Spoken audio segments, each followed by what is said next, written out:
Israel sends a convicted Hezbollah spy back home, and Hezbollah hands over the remains of Israeli soldiers killed in 2006.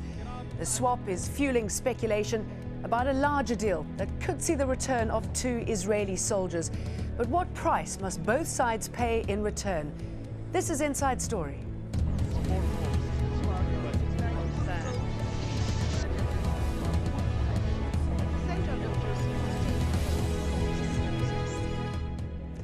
Hello and welcome, I'm Jane Dutton. Well, after spending 6 years in jail, Nassar has been released.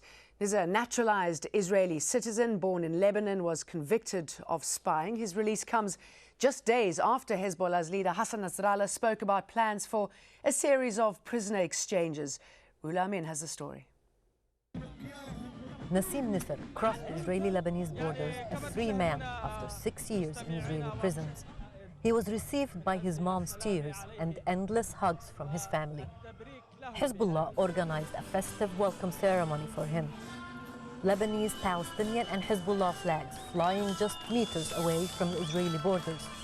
Hezbollah portrayed his release as a victory and an achievement. Hezbollah will never forget the issue of prisoners, and the resistance will never lose sight of the importance of releasing its prisoners. The release of Nassim was expected. The surprise was in this box Hezbollah transferred to Israel via the Red Cross. The ICRC, International Committee of the Red Cross, receive a box with human remains that we get back to Israeli authorities. The process of the handover process is ongoing at the time. Forensic experts in Israel are now examining the remains to determine the identity of the soldiers. There is hope. Nassim's release is a first step, part of a larger prisoner swap deal between Israel and Hezbollah. Amongst those who came to welcome Nassim, Usama Sulaiman. Her own 23-year-old son, Hussein, is still in Israeli prisons. And his mother is confident he will be out soon. I have confidence in Hassan Nasrallah, and I believe that my son will be freed soon. It was important for Hezbollah to show its supporters that Hezbollah delivers on its promises. But there was another message. Hezbollah's mission is not over yet. Both Israel and Hezbollah have been very tight-lipped on the details of any future deal. Only hints that it might happen very soon. Amin for Inside Story, Southern Lebanon. Well, joining us to discuss this issue are our guests in Beirut, Riyad Dabouk, the South Lebanon delegate for the International Commission of the Red Cross. Also in Beirut, Alistair Crook, former Special Mideast Advisor to European Union and Director of Conflicts Forum. And in Tel Aviv, Rami Igra, former head of Mossad's Captured and Missing Department. Mr. Dabouk, you were, by all accounts, taken by surprise. What happened? Well, we knew about the mortal remains in the morning, and we acted spontaneously, and we facilitated its transfer to the Israeli authorities at Ras Nakura. Can you give us more details about how it came about and what had actually happened this morning? Actually, after the transfer of Nassim from Ras Nakura to the other side, we received a box which contains the human remains, mortal remains, in order to transfer it to Israel, and we facilitated the transfer of this box to the Israeli authorities at Ras Nakura. Okay, Mr. Igra, everyone's saying that there was an element of surprise here, but were the Israelis surprised? I think this is it's a very funny story, if you ask me. Mr. Nassim Nassar was to be released after serving a full term in Israeli prisons. He was to release whatever. And as he was released, the Hezbollah, and especially Nasrallah, using this as another public relations stunt, if you ask me, have utilized the situation in order to portray themselves in front of the public as releases of the released. And in order to do that, they have passed human remains that they say belong to Israeli soldiers, which they have been talking about in the press for quite a long while, where Israeli Defense Forces have denied any knowledge of this. And now all that remains to be seen whether these remains are actually Israeli soldiers' remains or maybe somebody else. So you're skeptical that they might not be the remains that they're promising they are? They might be, and then we would be thankful. But the interesting thing is that Nasrallah, I mean, surely that's a very dangerous game to play. Well, he's been playing this for a long time, and Nasrallah is very desperate to show himself as a area leader. After all the trouble that he's given Lebanon and all the force and might he's been using in the internal Lebanese scene, Nasrallah wants to show the Arab world that he's got something to portray. And what does he do? He takes a released prisoner and portrays him as somebody that he helped release. When in the real world, nothing as such happened. This man was to be released come what may after serving his full term to the last moment, plus a couple of weeks. So the Hezbollah's work as a prisoner releaser is not real here. It's imaginary. It's a movie for the masses. But Mr. Crook, surely there must have been some sort of Israeli involvement if they were involved in the handing over of him to Hezbollah. Well, in my experience, I think that's right, that it's not often that you get such coincidences taking place like this. And usually they do have significance, even if they are, theoretically at least, separate and individual acts. Now, also, it's not usual for Hezbollah and certainly for the Secretary General Hassan Nasrallah to give something for nothing to Israel. So one assumes that this is part of the careful dance that is a preliminary part of any negotiation. Normally, negotiations begin with a demand for proof of life from those holding the captives. Maybe in this case, and it's known that Hezbollah is often very reluctant to give proof of life. Maybe there have been two separate, if you like, choreographed actions. The release of Nassim Nassar by Israel, which was perhaps due to take place anyway, but he was under administrative detention after the end of his term, and similarly the return, which was of course quite independent and separate, of some body parts.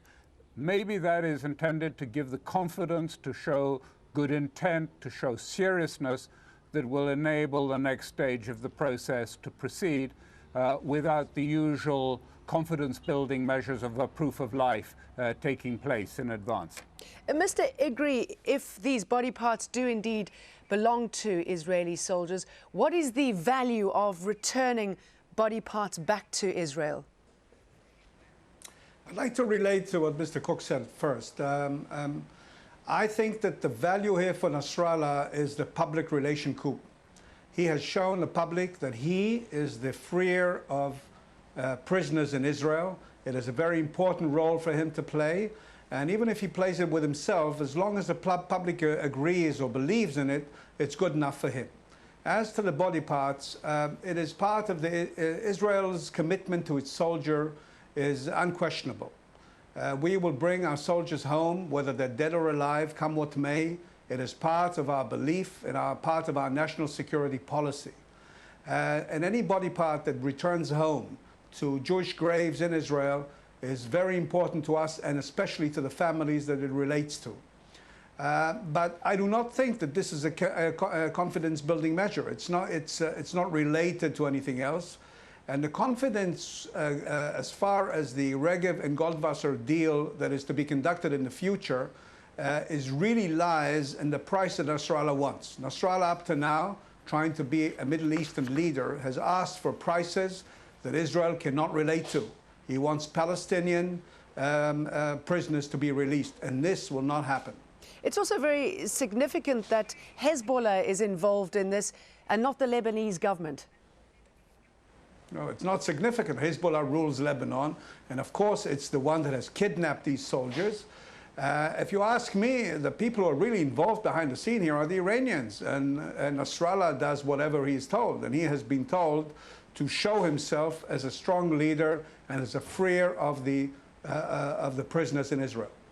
What about the Germans, Mr. De Boek? I mean, since the early 1990s, Germany has played a key role in arranging prisoner exchange deals between Israel and Hezbollah. 3 out of 5 exchanges that took place between 1991 and 2004 were mediated by Germany. No other country has managed to establish such an effective secret channel between Hezbollah and Israel. In July 2006, both sides again asked Berlin to mediate after the abduction of 2 Israeli reservists by Hezbollah. Now, Germany is respected by both sides and still has the best chance of making a new deal. Officially, Berlin says its involvement is for humanitarian reasons, but some analysts say there are far more pragmatic concerns motivated more by Berlin's own economic and political aspirations in the Middle East. Mr. De Boek, were you involved with the Germans at all in this?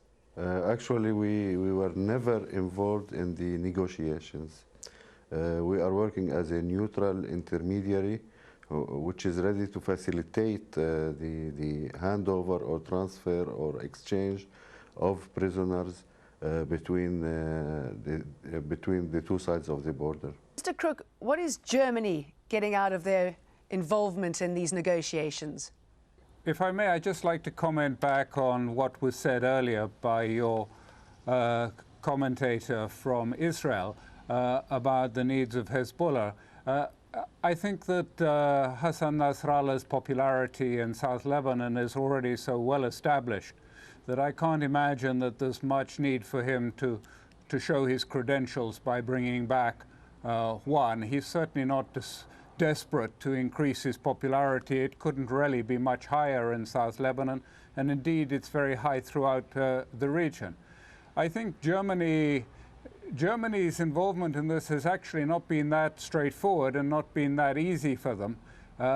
They've had a number of interlocutors during the periods, and some of them have not had an easy period and had to be withdrawn and been exchanged for other mediators. But I think they do it basically because they believe it's important to try and resolve these issues. Because it gives them a standing in the international community.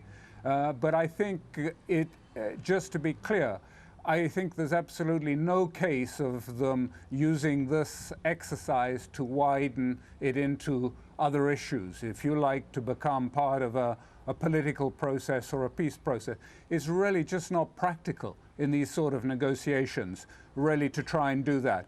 They're sufficiently complex and so delicate as it is, that if you try and move out into wider issues or try and to explore wider political needs, I think it'll soon crash. So I think what this channel will be a channel dedicated to trying to resolve this particular issue, no more. So certainly to keep focused. A lot more to pick through on this subject, but we're going to take a short break now. When we come back, we do take a closer look at the wider regional impact of this deal between Israel and Hezbollah. Stay with us.